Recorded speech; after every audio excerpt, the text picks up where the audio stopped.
예수님께서 붙잡혀서 끌려가신 이 산헤드린 공회 앞까지 그 뜰 앞까지 따라가 그 쫓아간 베드로의 모습이 예수님께서 말씀하신 그대로 한 번 부인하고 두 번 부인하고, 베드로는 절대 자신은 그러지 않겠다라고, 베드로는 자신은 절대 예수님께서 말씀하신 그 길을, 그 자리를, 그 모습을 자기는 갖지 않을 거라고, 그 길을 걷지 않을 거라고, 예수님께서 가시는 그 길에 자기는 함께 하겠다라고. 베드로는 분명 예수님 앞에 자신의 그 강함을, 자신의 그 담대함을, 자신의 그 자신감을 가지고서 예수님 앞에 분명히 말했지만 그는 부인하고 또 부인했다라는 겁니다. 사람들 앞에서 사람들의 이야기를 듣고, 사람이 찾아와서 네가 예수를 따르고 예수의 그 무리와 하나였지 않느냐라고 했을 때 베드로는 자신의 말을 부정하고 예수님께서 말씀하셨던 그대로의 모습을 오늘 성경에서는 계속해서 보여주고 있습니다. 베드로가 이 예수님을 두 번째 부인하고 나서, 그가 앞문까지 나아가서 있을 때에 다시금 여종이 찾아와서, 다른 여종이 찾아와서 베드로에게 이렇게 말합니다. 이 사람은 나사렛 예수와 함께 있었도다 하네. 그때 베드로가 무엇이라고 이야기하느냐? 마태복음 26장 72절 말씀입니다. 베드로가 맹세했다라는 겁니다. 베드로가 맹세와 함께 했다라는 겁니다. 이 베드로의 맹세의 대상은 누구입니까? 하나님이십니까? 아니면 자신 앞에서 추궁하는, 자신을 법정에 세울 수 있는 그 사람들, 그 하인들, 그 여종들입니까? 지금 베드로가 하고 있는 이 맹세의 대상이 누구냔 말입니다. 히브리서 6장 17절 말씀입니다. 사람들은 자기보다 더 큰 자를 가리켜 맹세하나니, 맹세는 그들이 다투는 모든 일의 최후 확정이니라.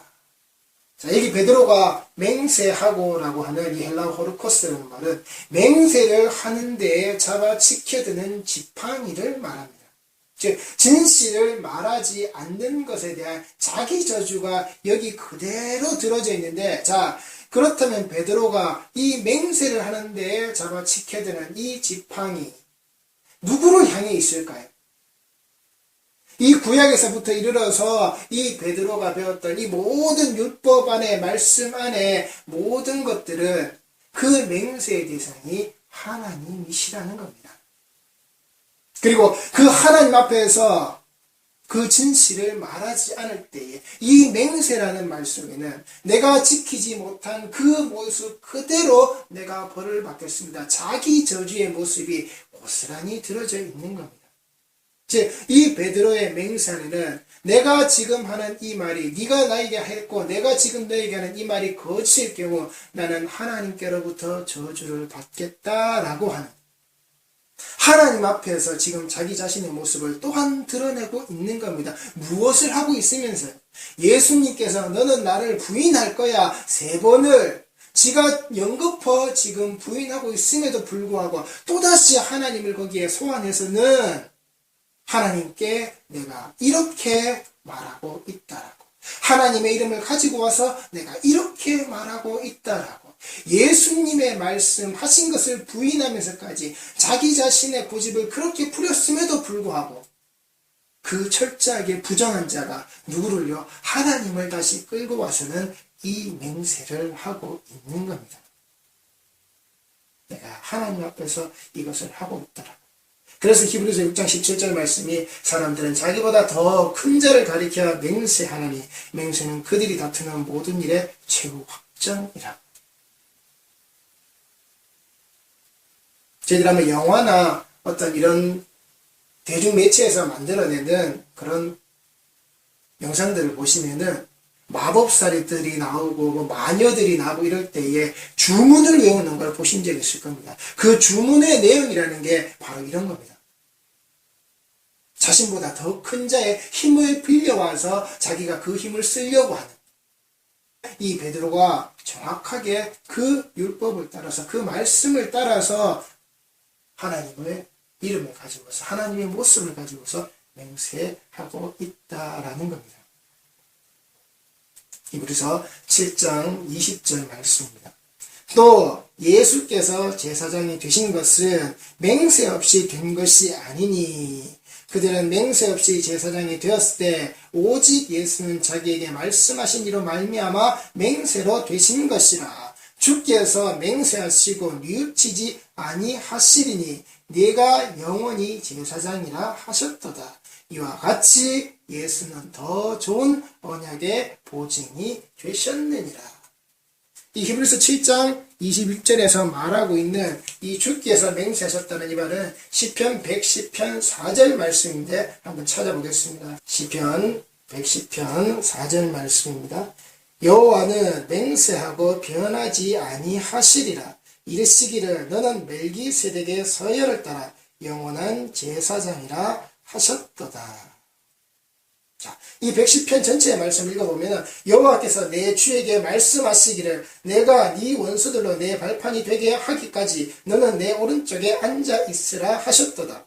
여호와께서 시온에서부터 주의 권능의 큐를 내보내시리니 주는 원수들 중에서 다스리소서. 주의 권능의 날에 주의 백성이 거룩한 옷을 입고 즐거이 헌신하니 새벽 이슬 같은 주의 청년들이 주께 나오는도다.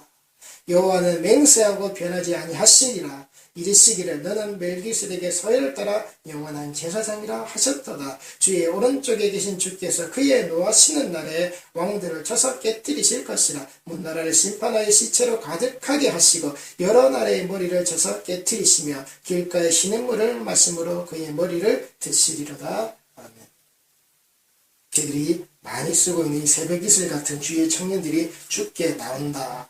그리고 여호와는 맹세하고 변하지 아니하시리라. 이르시기를 너는 멜기세덱의 서열을 따라 영원한 제사장이라 하셨도다. 여호와께서 맹세하셨다는 겁니다. 하나님께서 맹세하셨다는 겁니다. 그러게 이와 같이 예수는 더 좋은 언약의 보증이 되셨다라고. 거짓을 말하지 않으시고 변치 않으시는 그 하나님의 모습이 고스란히 드러져 있는 겁니다. 변치 않으시고 거짓을 말하지 않으시기 때문에 하나님은 그 맹세의 대상이 되시는 겁니다.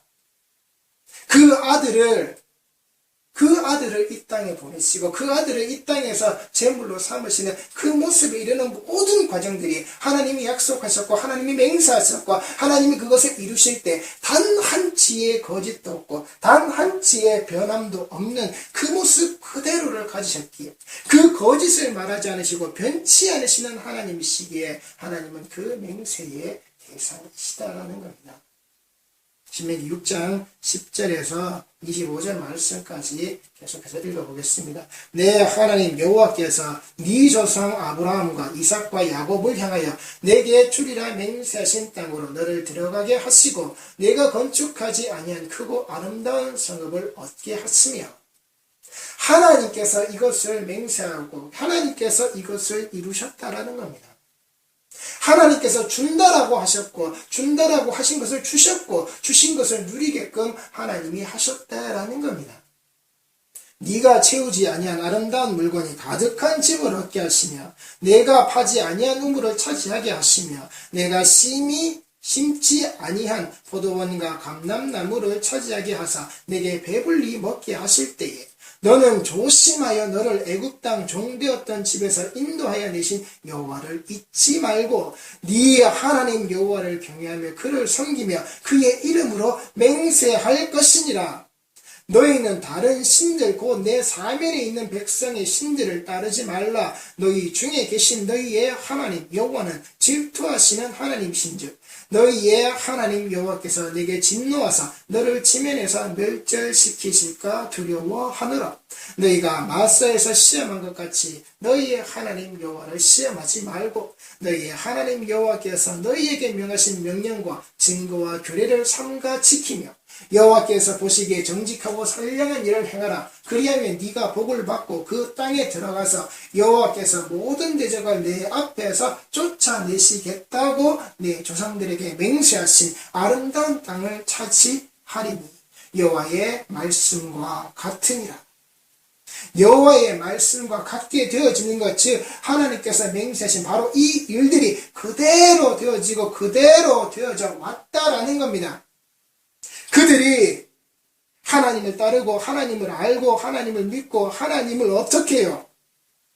잊지 않고 그 하나님 여호와를 경외하며 그 하나님을 섬기며 그 이름을 맹세하는 바로 그 자리에 살았을 때, 그런데 그가 어떻게 해요?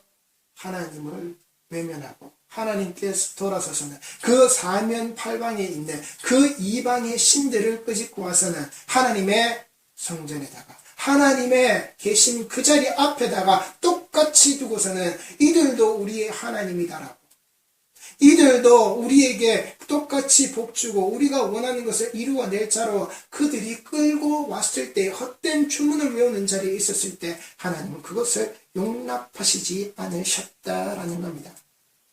그것을 하나님은 맹세하셨다라는 겁니다.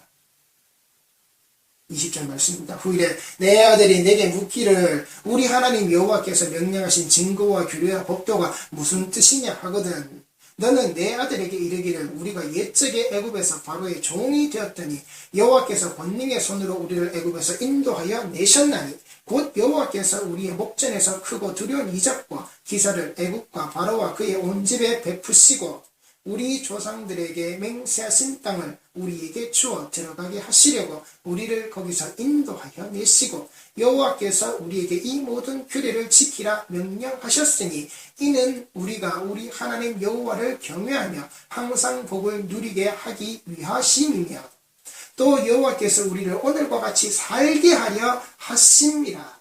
우리가 그 명령하신 대로 이 모든 명령을 우리 하나님 여호와 앞에서 삼가 지키면 그것이 곧 우리의 의로운 일이라 할지니라. 이 단락의 소재 구목이 출애굽한 이스라엘의 하나님에 대한 불순종에 대한 경고라고 되어져 있습니다. 이 경고 아래 바로 하나님의 맹세가 들어져 있는 겁니다. 이렇게 하면 이렇게 될 것이요 이렇게 되지 않으면 이렇게 된다라고 하는, 그러니 네 아들들이 그 후손들이 그 자녀들이 물을 때 너희들이 이렇게 되고 저렇게 되는 것을 그 하나님이 맹세하신 바에 가르친 그대로를 가르치되 언제요 어디서요 그 애굽에서 종살이 되어서 우리가 나왔을 때 바로 그때의 기억들을 잊지 말라는 겁니다. 그때 우리에게 하신 그 말씀을 잊지 말라는 겁니다. 그때 우리에게 주신 바로 그 말씀에 하나님께서 맹세하여서 이루신 바로 그 일이니 우리가 하나님을 알고 그 이방의 우상의 신들을 섬기며 살아가는 그 일 따위를 우리가 절대로 해서는 안 된다라고, 하나님의 교회에서 하나님의 예배에서 하나님의 말씀의 자리에서 그 만몬의 자리가 그 세상에 어떤 것도 들어와서 개입되어서는 안 된다라고 우리는 지금도 우리는 자라는 자들에게 반드시 가르쳐야 하는 겁니다. 우리가 자라왔을 때 또한 반드시 배웠어야 하는 겁니다. 그런데 우리는 우리 예배의 자리에 세상의 것을 끄집고 들어왔고 세상의 방식을 가지고 왔고 하나님께서 내게 무언가를 해주시면 내가 이렇게 하겠습니다. 하나님께서 내게 이렇게 해주시지 않아도 나는 이렇게 해야 됨이 분명한데 하나님께서 내게 돈을 주시면 12조를 할 것이요 내게 어떤 직분을 주시면 내가 거기에 감당해서 무언가를 하겠습니다. 계속해서 이렇게 조건을 달고 있다는 겁니다. 왜요? 우리가 그 조건대로 말씀을 배웠기 때문에. 심령이 가난한 자가 그 천국을 간다고. 심령이 가난해져야만이, 애통해야만이, 온유해야만이, 그런 조건들이 충족되어져야만이 한 가지씩이 된다고요. 하나님이 그렇게 하신다라고요. 아니요. 이미 팔복은 선포되어진 복이기에, 누르고 있는 복이기에, 복된 자들이기에, 행복한 자들이기에 그건 조건절이 아니란 말입니다. 그런데 우리는 조건을 배우고 있는 겁니다. 내가 11조를 내어서 하나님께 먼저 채우고 난 다음에 내가 어떻게 되는 것인지 그 조건을 보고 있다라는 겁니다. 그 속에 진리는 파악하지 못하고 하나님께서 맹세하시고 그 애굽의 종되었던 땅에서 자기네들을 끄집어내셔서는 이 땅에 집어넣으시기 위해서 인도하시는 그 과정의 그 모든 것들을 이루시는 그 하나님, 자신의 맹세를, 자신의 약속을, 자신의 그 언약을, 자신의 그 말씀을 절대 거짓으로 치부하지 않으시고 거짓으로 말하지 않으시고 변치 않으시는 하나님. 신명기 10장 12절에서 22절까지의 말씀입니다. 이스라엘아, 내 하나님 여호와께서 내게 요구하시는 것이 무엇이냐? 곧 내 하나님 여호와를 경외하여 그의 모든 도를 행하고 그를 사랑하며 마음을 다하고 뜻을 다하여 내 하나님 여호와를 섬기고 내가 오늘 네 행복을 위하여 내게 명하는 여호와의 명령과 규례를 지킬 것이 아니냐? 하늘과 모든 하늘과 땅과 그 위의 만물은 본래 내 하나님 여호와께 속한 것이로되 여호와께서 오직 내 조상들을 기뻐하시고 그들을 사랑하사 그들의 후손인 너희를 만민 중에서 택하셨으니 오늘과 같으리라. 그러므로 너희는 마음의 할례를 행하고 다시는 묵을 곧게 하지 말라. 너희의 하나님 여호와는 신 가운데 신이시며 주 가운데 주시여 크고 능하시며 두려우신 하나님이시라.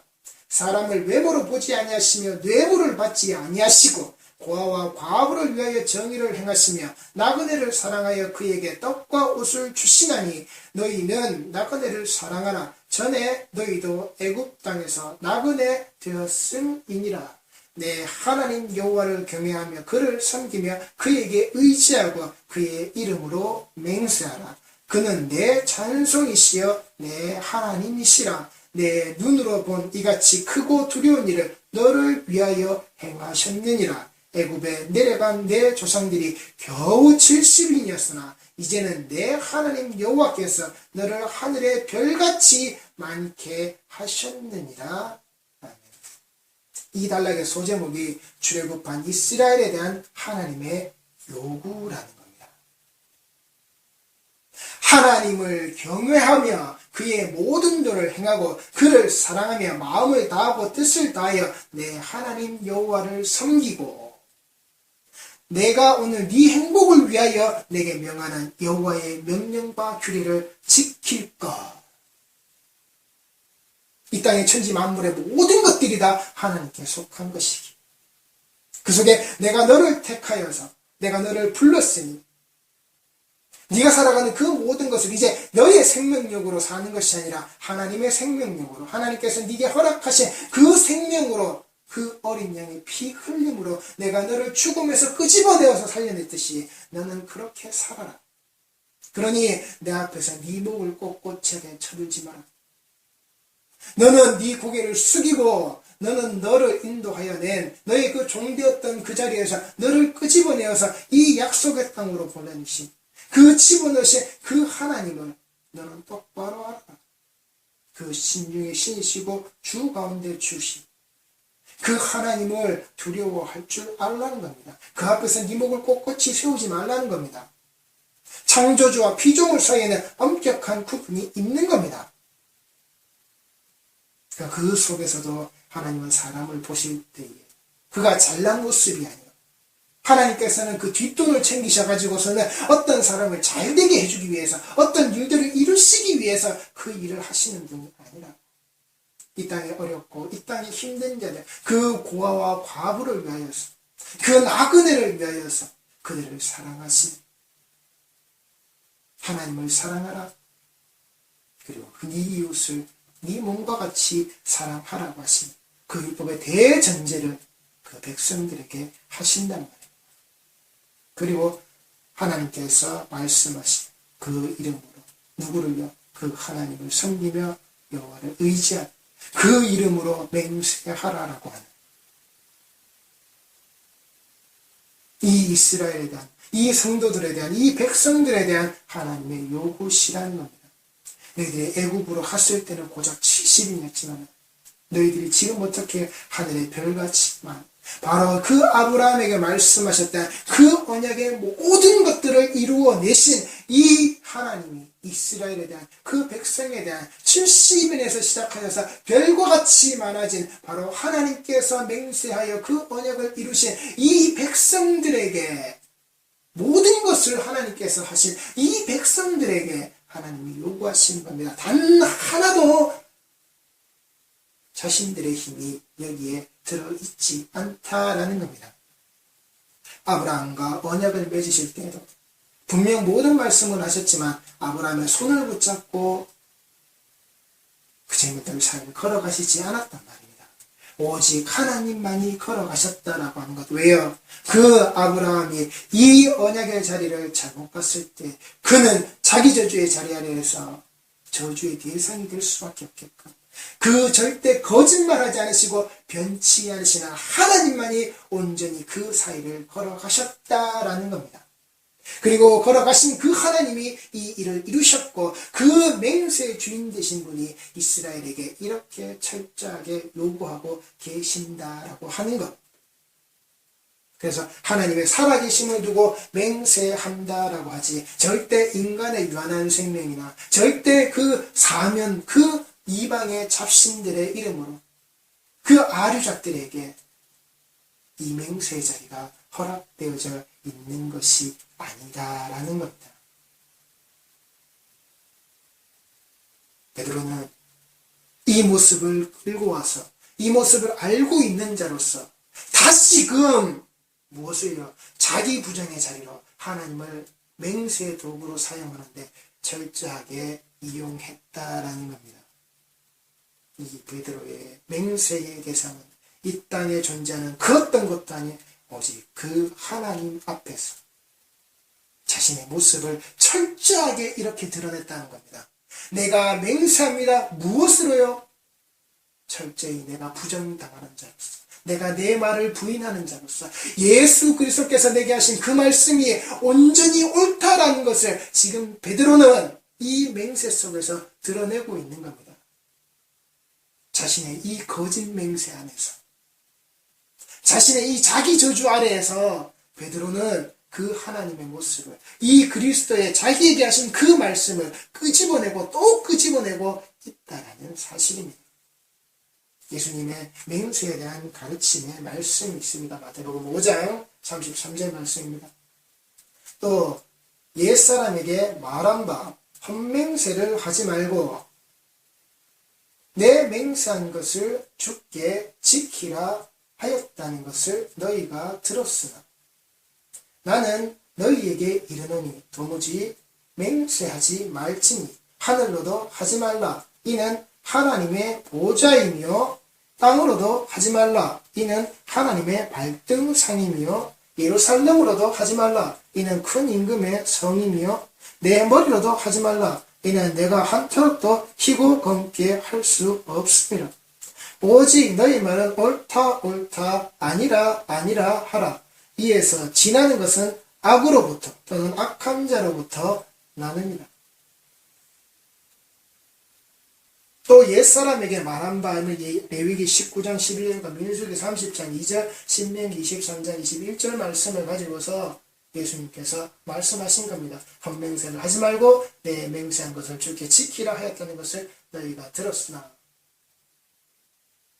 여기에 이 맹세가 이루어지는가, 맹세의 대상이 되는가, 맹세를 해야 되는가, 맹세를 예수님께서 지금 말씀하고 계신 것은 이미 너희들은 이 맹세의 자리에서 그 하나님의 모습이 하나님과의 관계가 회복되어진 그 나와 하나님과의 모습이 끊어지고 단절되고 깨어진 자가 아니라 이제 너희들은 온전히 이어지고 붙어있고 함께 되어진 자들이기 때문에 그 안에서의 맹세로서는 너희에게 필요가 없다라는 겁니다.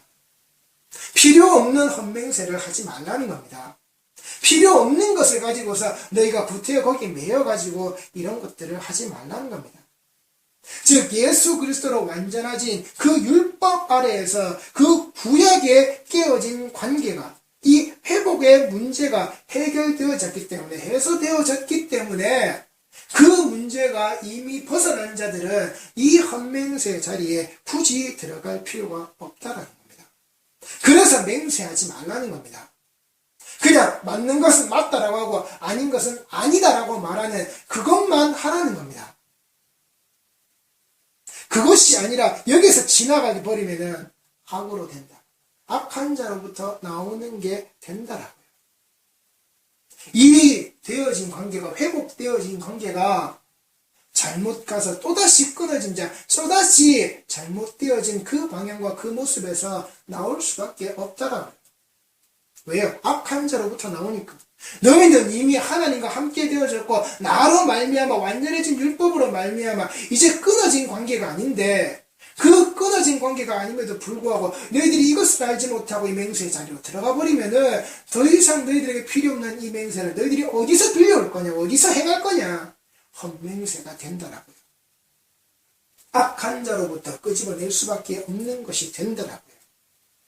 이 예수님의 맹세에 대한 가르침이 바로 이겁니다. 그리고 구약에서의 이 맹세에 대한 가르침이 바로 또한 이것이라는 겁니다. 회복이라는 겁니다. 너희들이 종되었던 그 자리에서, 너희들이 약속의 땅으로 들어가는 내 백성이 되는 그 회복의 자리, 그 회복의 자리 안에서 하나님을 아는 자의 그 맹세, 오직 하나님만을 경외하며 오직 하나님께서 내게 주신 것을 가지고서 내가 지키는 자, 그렇게 회복되어져 있는 자, 그들의 삶과 그들의 모습이라는 겁니다.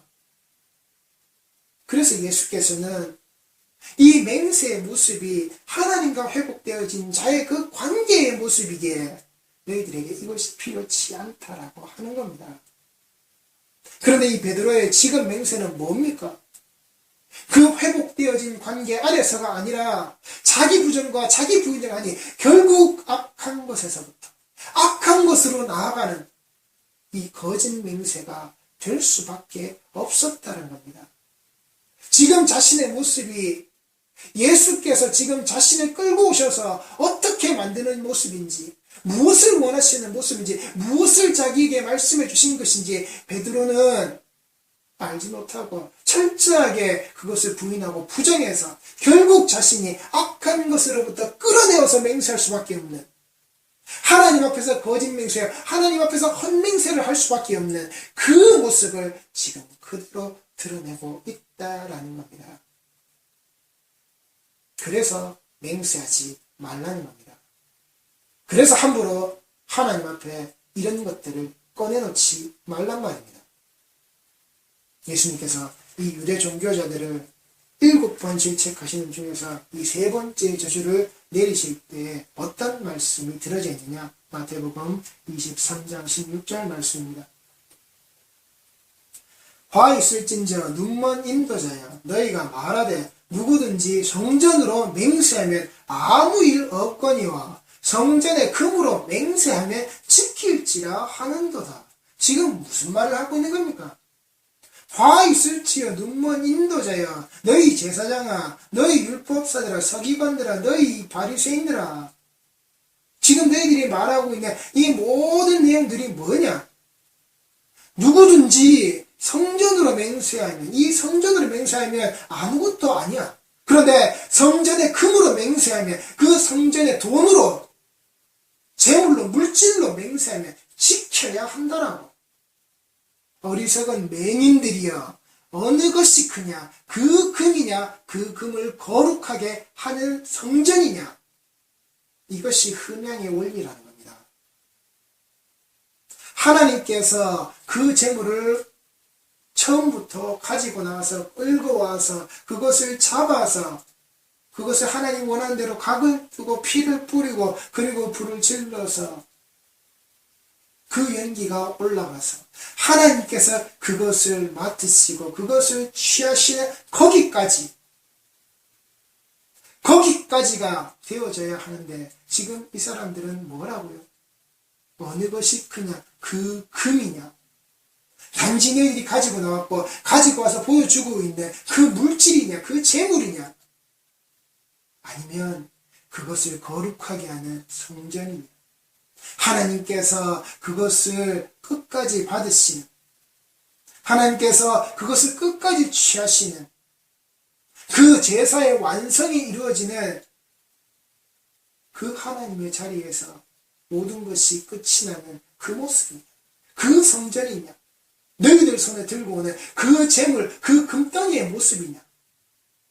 분명히 말씀하고 계신 겁니다. 누구에게요? 어리석은 맹인들이여, 화 있을진저 눈먼 인도자여. 너희가 또 이르되 누구든지 제단으로 맹세하면 아무 일 없거니와 그 위에 있는 예물로 맹세하면 지킬지라 하는도다. 계속되어지는 말씀입니다. 맹인들이여 어느 것이 크냐? 그 예물이냐? 그 예물을 거룩하게 하는 제단이냐? 그러므로 제단으로 맹세하는 자는 제단과 그 위에 있는 모든 것으로 맹세함이요. 또 성전으로 맹세하는 자는 성전과 그 안에 계신 이로 맹세함이요. 또 하늘로 맹세하는 자는 하나님의 보좌와 그 위에 앉으신 이로 맹세함이니라.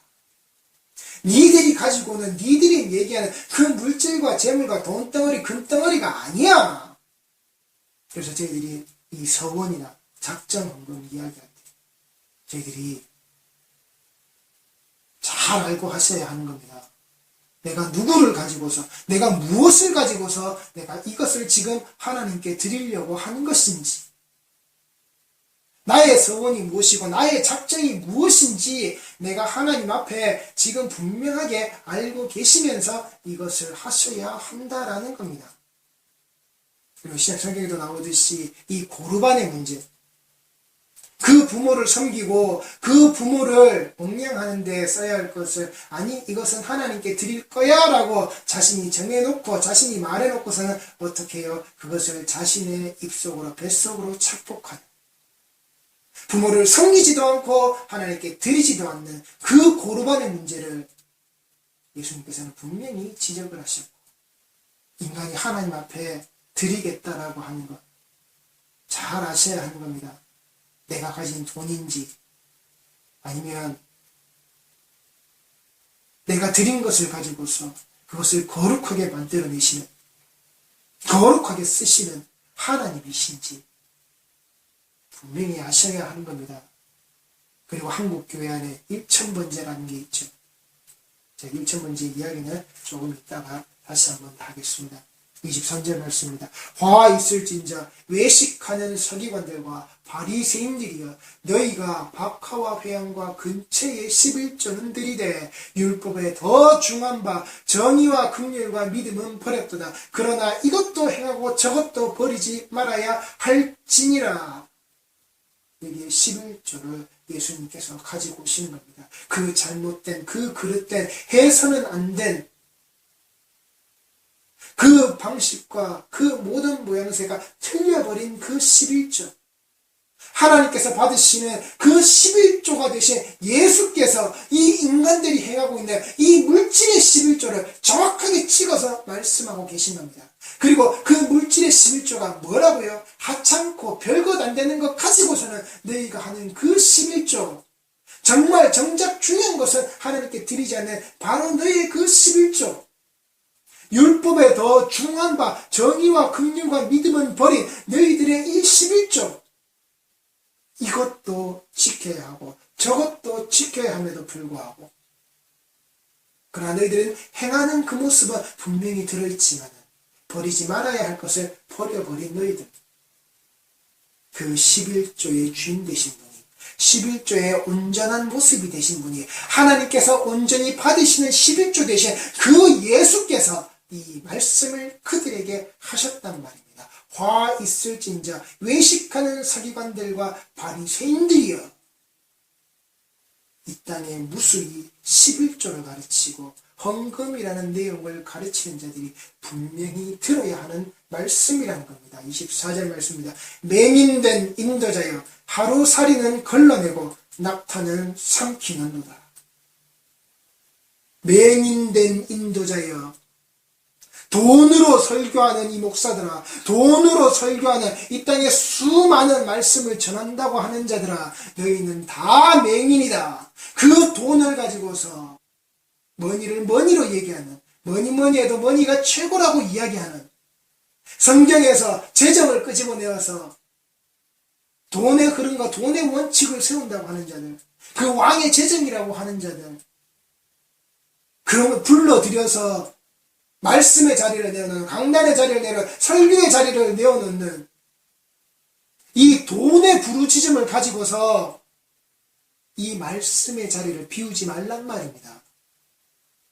그것이 얼마나 하나님의 백성의 생명들을 지키는데 귀중하고 소중한 자리인데, 말씀을 전하는 자들이 자신의 생명을 걸어놓고 전해야 될 자리인데, 돈의 흐름, 돈의 원칙을 가지고서 그 말씀의 자리를 내어놓는다고요. 이 맹인된 인도자들아, 말씀의 자리로 지키지 못하는 이 목사들, 자신이 돈으로 설교했기에 그 돈의 흐름을 가지고서 자신의 그 말씀의 방향을 이끌려고 하는, 자신이 원하는 그 말의 외침의 자리를 끌고 가려고 하는 이 맹인된 인도자들, 그럼 그 목사들의 문제일까요? 아니요.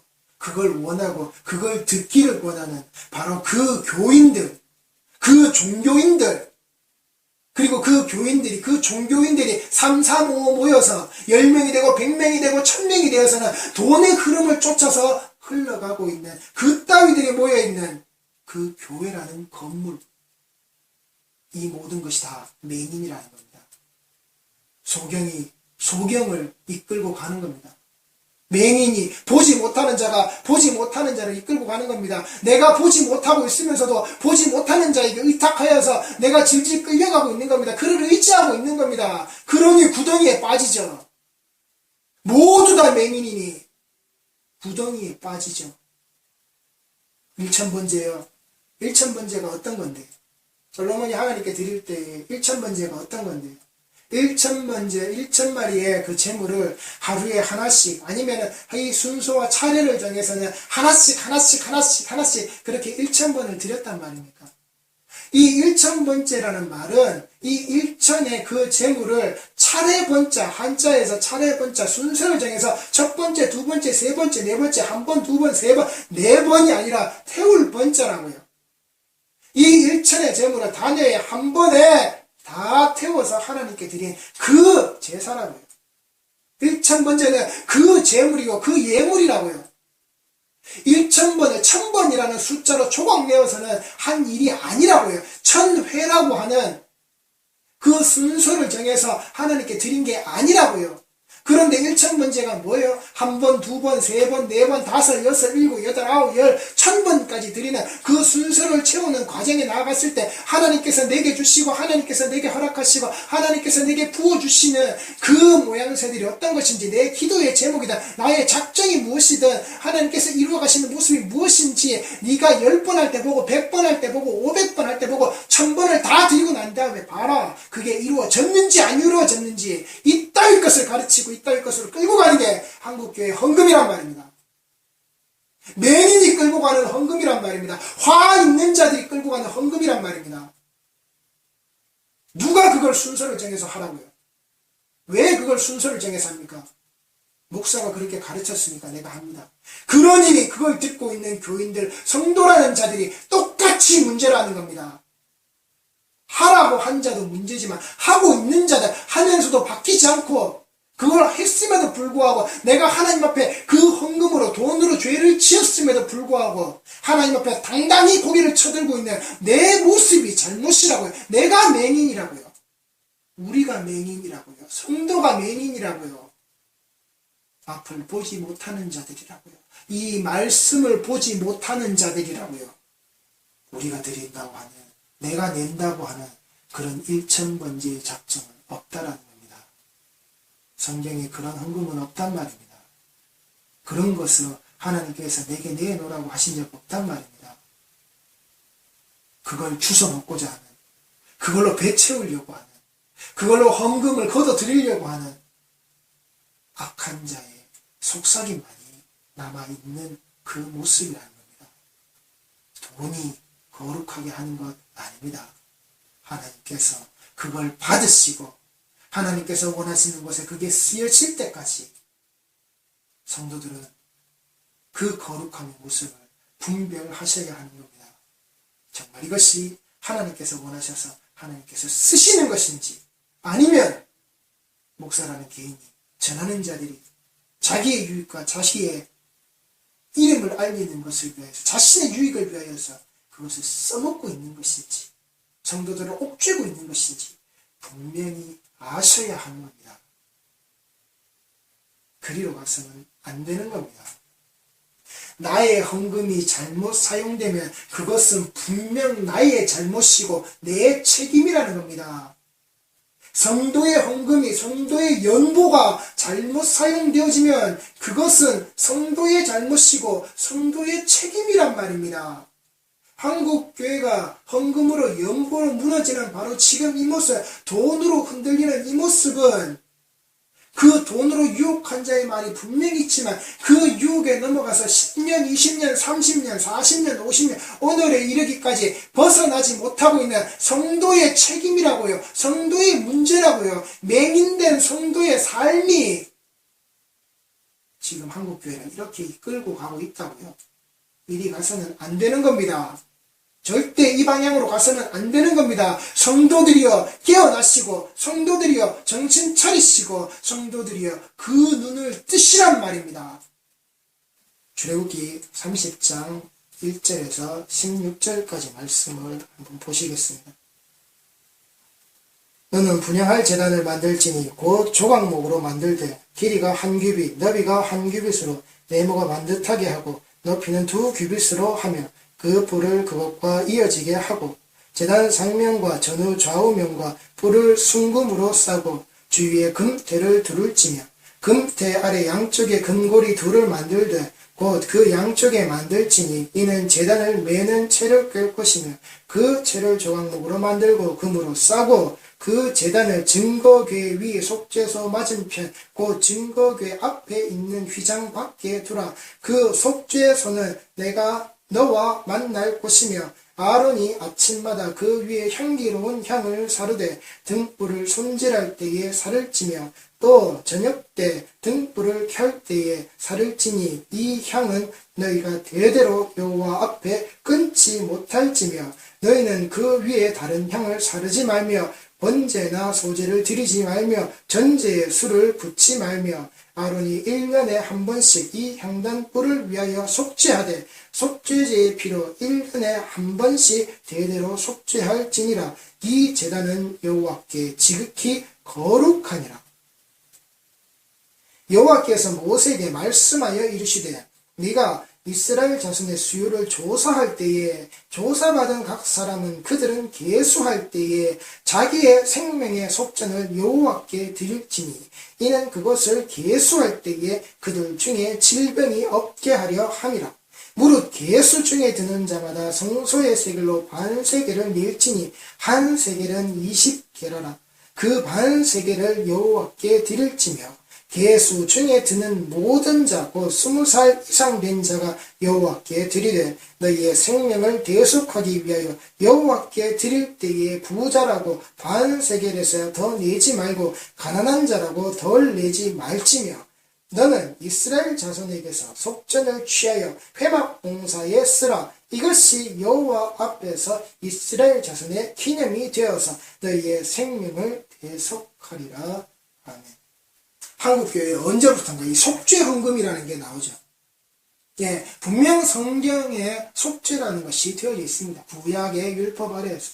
하나님께 드리는 20세 이상의 계수되어져 있는 자가 그 반세겔로 하나님께 드리라고 하는 것. 그런데 이 속죄의 자리를 누가 완성하셨죠? 솔로몬이 드렸던 그 일천의 그 단일의 그 영단번의 제사의 모습을 그대로 취하신 누구요? 예수 그리스도의 그 십자가의 죽으심으로 말미암아 이 속죄의 자리는 끝이 난 겁니다. 하나님께서 그 핏값을 지불하시고 하나님께서 그 핏값을 받으시고 하나님께서 그 핏값의 영수증으로 우리 모든 자들에게 하나님이 주셨단 말입니다. 우리는 그 영수증을 손에 쥐고 있는 자란 말입니다. 그런데 무슨 속죄 헌금을 하란 말입니까? 내가 지금 속죄 헌금을 하고 있고 나에게 그 속죄 헌금을 가르치고 내라고 강요하는 자는 무엇을요? 이 그리스도의 십자가의 죽음을, 그 부활을, 이 구원을 어떻게 해요? 깡그리 무시하고 있는 겁니다. 하나님 앞에 크나큰 죄를 짓고 있는 거란 말입니다. 내가 무슨 속죄 헌금을 냅니까? 예수로 말미암아 끝이 났는데 뭘 또 속죄하고 뭘 또 속죄하고 뭘 또 속죄하란 말입니까? 가톨릭의 면죄부와 다를 게 뭐가 있습니까? 부교에서 신교가 나올 때 이 천주교에서 이 개신교가 나올 때 그 면죄부의 모습을, 그 면죄부의 죄악을, 그 면죄부의 추악함을 때리고 나왔는데 지금 무엇을요? 똑같이 그 면죄부를 팔고 있다고요.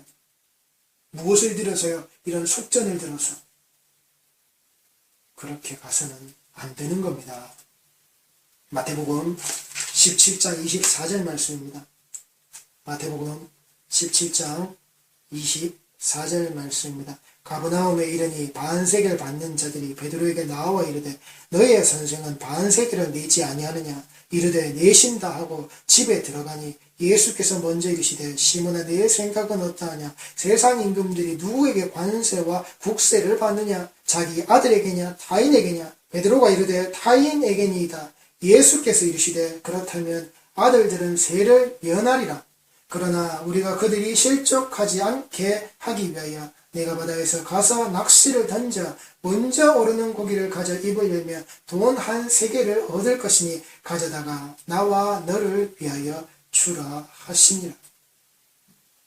예수님께서 무엇을 내셨다고요? 바로 이 성전의 이 속죄가 된 이 성전의 이 성전세를 내셨다라는 겁니다.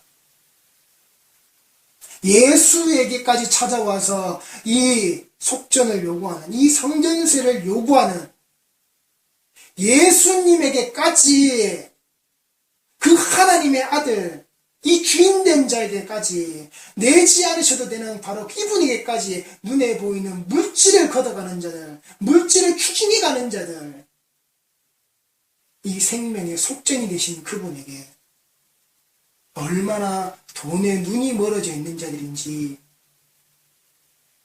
얼마나 돈에 미쳐 있는 자들인지. 그래서 예수님께서는 말씀하시죠. 성전을 허물러라. 내가 저것을 무너뜨려 버리겠다. 그리고는 사흘 안에 내가 다시 짓겠다. 예수님께까지 걷어가 이 모습들이 뭡니까? 그리고 걷어가서는 뭘 했습니까? 그들이 강도의 구려를 만드는 이 속전을 낸 것을 성전세로 바꾸어서 성전에서 쓰는 화폐로 바꾸기 위해서 이것을 콜본이라고 하는데 환전 수수료를 챙겨가는, 돈 내고 돈 먹고 거기서 또 자기 이득을 챙겨가는 이따위 일들이 그 성전 안에, 그 건물 안에 그득했다라고요. 내가 너한테 복 줄게라는, 하나님에게 내가 너에게 기도해주고 내가 하나님 이렇게 주신다라는 것을 내가 이용해서 내가 끄집어내서 이 말씀을 가지고서 내가 너한테 전해주니까 그것을 중간에서 수수료로 챙겨 먹으려고 하는, 돈으로 챙겨 먹으려고 하는, 돈으로 하나님을 가르치고 하려고 하는 이 교회의 모습은 허물어져야 하는 겁니다. 예수께서 무너뜨리셨듯이 철저하게 무너져야 하는 겁니다. 존재하고 세워져서는 안 되는 겁니다. 이사야 56장 1절 말씀입니다. 구약성경 이사야 56장 1절 말씀입니다. 여호와께서 이와 같이 말씀하시기를 너희는 정의를 지키며 의를 행하라. 이는 나의 구원이 가까이 왔고 나의 공의가 나타날 것임이라 하셨도다. 안식일을 지켜 더럽히지 아니하며 그의 손을 금하여 모든 악을 행하지 아니하여야 하나니 이와 같이 하는 사람, 이와 같이 굳게 잡는 사람은 복이 있느니라. 여호와께 연합한 이방인은 말하기를 여호와께서 나를 그의 백성 중에서 반드시 갈라내시리라 하지 말며 고자도 말하기를 나는 마른 나무라 하지 말라. 여호와께서 이와 같이 말씀하시기를 나의 안식일을 지키며 내가 기뻐한 일을 선택하며 나의 언약을 굳게 잡는 고자들에게는 내가 내 집에서 내 성 안에서 아들이나 딸보다 나은 기념물과 이름을 그들에게 주며 영원한 이름을 주어 끊어지지 아니하게 할 것이며 또 여호와와 연합하여 그를 섬기며 여호와의 이름을 사랑하며 그의 종이 되며 안식일을 지켜 더럽히지 아니하며 나의 언약을 굳게 지키는 이방인마다 내가 곧 그들을 나의 성산으로 인도하여 기도하는 내 집에서 그들을 기쁘게 할 것이며 그들의 번제와 희생을 나의 제단에서 기꺼이 받게 되리니 이는 내 집은 만민이 기도하는 집이라 일컬음이 될 것이며. 자, 7절에 이 1번의 풋노트를 보시면은 뭐라고 되어 있느냐, 만인을 위하여 기도하는 집이라고 또 되어져 있습니다. 즉 이는 내 집은 만민이 기도하는 집이자 만민을 위하여 기도하는 집이라 일컬음이 될 것입니다. 8절입니다. 이스라엘의 쫓겨난 자를 모으시는 주 여호와가 말하노니 내가 이미 모은 백성 외에 또 모아 그에게 속하게 하리라 하셨느니라. 아시겠습니까? 하나님의 집은 이렇게 되는 겁니다. 하나님의 집은 이렇게 되어져야 하는 겁니다. 만민을 위하여서 기도하며 만민이 그 자리에 와서 기도하는, 하나님께서 원하시는 이방의 백성이든 그 안의 백성이든 어떤 자가 되었든 하나님의 말씀에, 하나님의 명령에, 하나님께서 인도하시는 그 방향에 그대로 서 있는 자들이 있는 자리가 바로 그 하나님의 집이라는 겁니다. 강도의 불혈이 아니라 환전 수수료나 챙겨 먹는 그런 집이 아니라 그 생명의 속전에 그 주인 되시고 바로 그 모습이 된 예수에게조차 그 돈을 뜯어가는 그 땅의 모습이 아니라, 그런 성전은, 그런 교회는, 그런 건물은 반드시 허물어져야 하는 겁니다. 예수께서 반드시 허물어 버리시는 자리가 된다라는 겁니다. 그러니 모든 성도들이 이 교회 안에서 행하는 것들을 제발 잘 분별하셔서 그 길로 우리가 가서는 안 되는 겁니다. 레위기 5장 4절 말씀입니다. 만일 누구든지 입술로 맹세하여 악한 일이든지 선한 일이든지 하리라고 함부로 말하면 그 사람이 함부로 말하여 맹세한 것이 무엇이든지 그가 깨닫지 못하다가 그것을 깨닫게 되었을 때에는 그 중 하나에 그에게 허물이 있을 것이니, 이 중 하나의 허물이 있을 때에는 아무 일에 잘못하였노라 자복하고 그 잘못으로 말미암아 여호와께 속죄제 벌금을 드리되 양떼의 암컷 어린 양이나 염소를 끌어다가 속죄제를 드릴 것이요 제사장은 그의 허물을 위하여 속죄할지니라. 지금 구약의 이 행태를 하라는 게 아닙니다. 이미 예수께서 하셨기 때문에, 그러니 우리는 지금 무엇을요? 예수 그리스도의 이름으로 회개의 자리로 들어가야 하는 겁니다. 그 회개의 기도의 자리가 이 만민이 하나님의 집에서 기도하는, 만민을 위하여서 우리가 기도하는 그 집이 되어야 하는 겁니다. 우리 예배의 자리가, 말씀의 자리가 바로 이렇게 되어져야 하는 겁니다. 우리가 지금 무엇을요? 이 악한 것으로 말했고, 악한 것으로 하나님의 그 이름을 더럽힌, 그 이름을 빌려와서는 우리가 모든 것을 하게끔 만들었던, 짓눌렀던 이 모든 악한 죄악을 그리스도의 이름으로 우리는 하나님 앞에 회개해야 한다라고요. 그리고 그렇게 회개해야 한다라고 목사들은 전하고 가르쳐야 한다고요. 그게 목사의 일이라고요.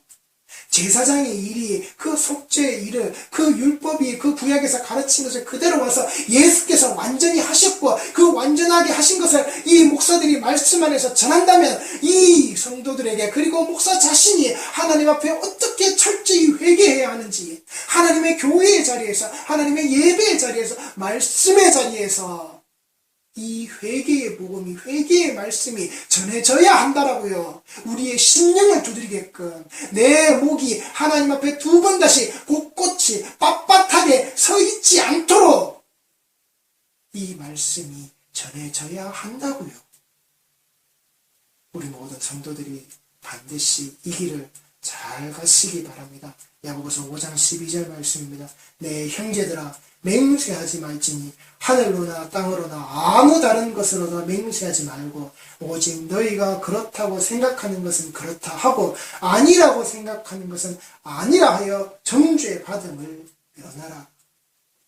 야고보서 4장 13절 말씀입니다. 들으라, 너희 중에 말하기를 오늘이나 내일이나 우리가 어떤 도시에 가서 거기서 1년을 머물며 장사하여 이익을 보리라 하는 자들아, 내일 일을 너희가 알지 못하는도다. 너희 생명이 무엇이냐? 너희는 잠깐 보이다가 없어지는 안개니라.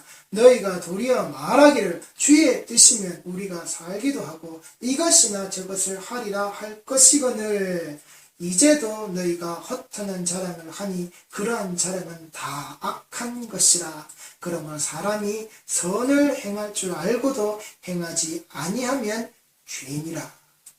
옳다 아니다만 답하라는 그 예수님의 말씀이라는 겁니다.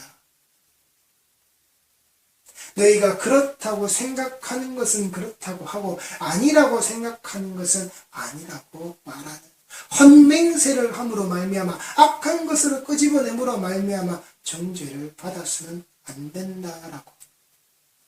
내일 일을 알지 못하고 잠깐 있다가 잠깐 사라지는 우리의 모습이 그럴진데 제발 우리가 하고자 하는 것들을 하나님의 뜻이냐 예수님의 뜻이냐 말씀의 방향이냐 진리의 방향이냐 그렇게 가시지 말라고요. 그렇게 가서 내가 이만큼 했다. 선교사들이 10년 20년의 활동 안에 내가 교회를 10개 짓고 20개 짓고 30개 지었다라고. 이 땅의 목회자들이 내가 목회 20년 30년 했더니 2명 3명으로 내가 좁은 방에서 작은 상가 건물에서 그렇게 시작했는데 지금은 100평 200평 3층 4층 차가 수십 대 주차가 되는 그런 주차장까지 달린 교육관에 비전관이 있는 수백에 수천이 모이는 이렇게 부흥 성장을 이루었다라고 하는 그러한 헛된 자랑거리를 가지시지 말란 말입니다. 사람이 선을 행한 줄 알고도 행하지 아니하면 죄라고요. 그게 선이 아니라고요. 그게 옳음이 아니라고요. 그 속에 들어져 있는 신앙과 피값이 무엇인지 성도들이 그렇게 피값으로 성도들이 그렇게 신음으로 내어놓았던 그 헌금들이 그 연고들이 아니라고요. 그러니 우리 성도들이 분명히 이 옳다 아니다의 말을 똑바로 하시기 바랍니다. 그 속에 맹세하지 마시기 바랍니다.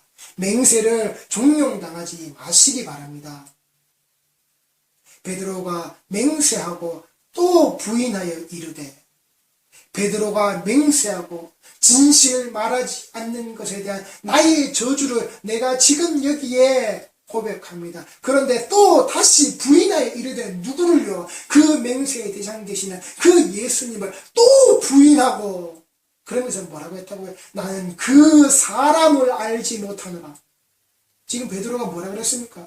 예수님을 뭐라고요? 그 사람을 주는 당신은 그리스도시요 살아계신 하나님의 아들이십니다의 고백은 어디로 갔냔 말입니다. 오직 하나님으로 맹세해야 함을 그 아들 예수를 그 사람으로 부르고 있는 베드로의 맹세는 어디로 가버렸냔 말입니다.